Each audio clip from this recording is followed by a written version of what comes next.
نحمدہ و نصلی علی رسولہ الکریم اما بعد فاعوذ باللہ من الشیطان الرجیم بسم اللہ الرحمن الرحیم۔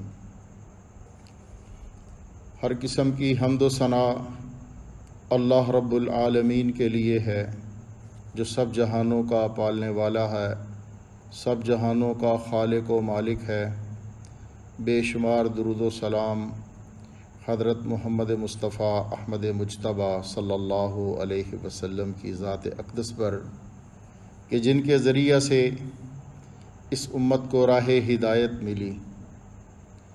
تو یہ ایام جو ہیں ذی الحجہ کے پہلے عشرہ کے ایام گزر رہے ہیں۔ ان مبارک دنوں میں بہت سارے مبارک کام ہیں جو کہ امت محمدیہ کے افراد بجا لاتے ہیں۔ یوں تو حج اور عمرہ کے اکثر ارکان خانوادہ نبوت،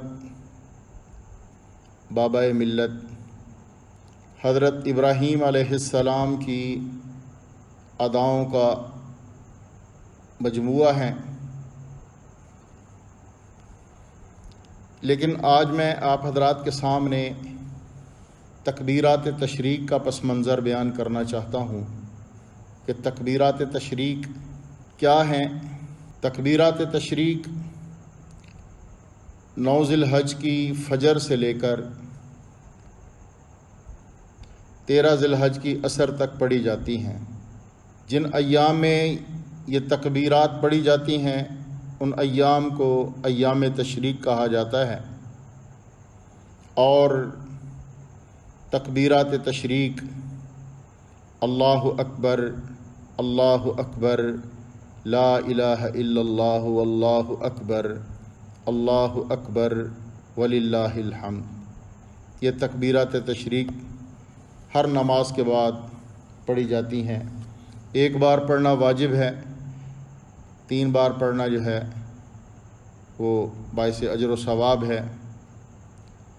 یہ تکبیرات جو ہیں ہر مسلمان مرد اور عورت پر نماز کے بعد بلند آواز سے مردوں کے لیے پڑھنا واجب ہے۔ عورتیں آہستہ آواز سے گھروں میں پڑھ سکتی ہیں۔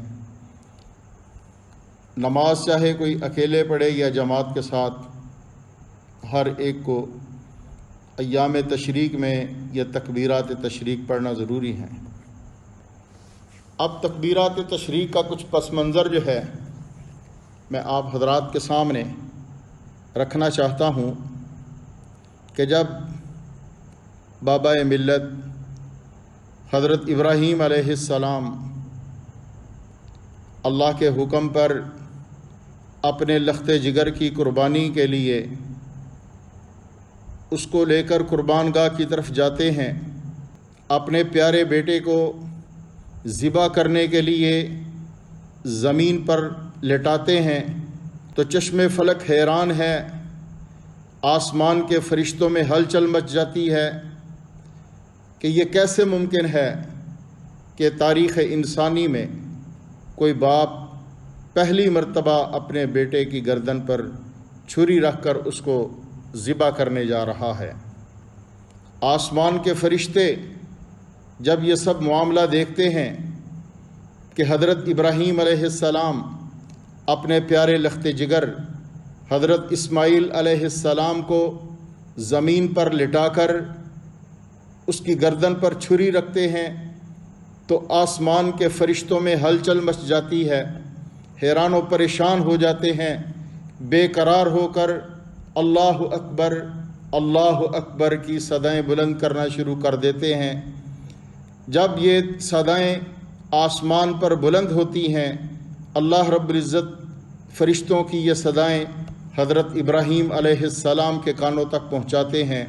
حضرت ابراہیم علیہ السلام جب فرشتوں کی یہ صدا سنتے ہیں کہ وہ اللہ اکبر کے نعرے بلند کر رہے ہیں، حضرت ابراہیم علیہ السلام نے بھی پھر اللہ کی توحید کا نعرہ بلند کیا، فرمایا لا الہ الا اللہ واللہ اکبر۔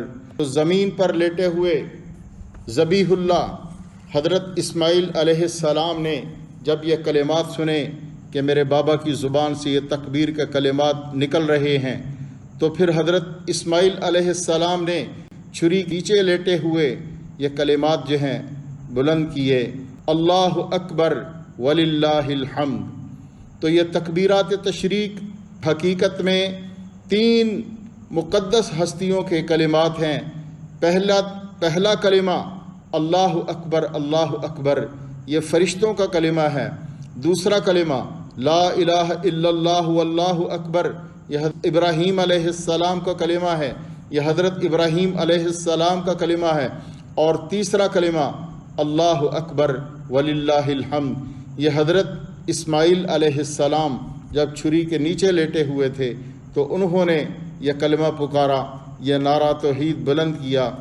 اللہ رب العزت نے اس تکبیر کے نعرے کو اتنا پسند فرمایا کہ امت محمدیہ کے لیے ایام تشریق میں یہ جو کلمات تشریق ہیں ان کو واجب کر دیا کہ 9 ذی الحج سے لے کر 13 ذی الحج کی عصر تک ہر مومن مسلمان نماز کے بعد جو ہے تکبیرات تشریق کے ان کلمات کو دہرائے گا، اور قیامت تک کے لیے امت محمدیہ پر واجب کر دیا کہ جو کوئی مومن بھی نماز فجر ادا کرتا ہے وہ بھی ان کلمات کو دہرائے گا، جو ظہر کی، عصر کی، مغرب کی، عشاء کی نماز کو پڑھتا ہے وہ 9 ذی الحج سے لے کر 13 ذی الحج کی عصر تک ان کلمات کو دہرائے گا اور یہ تکبیرات تشریق پڑھے گا۔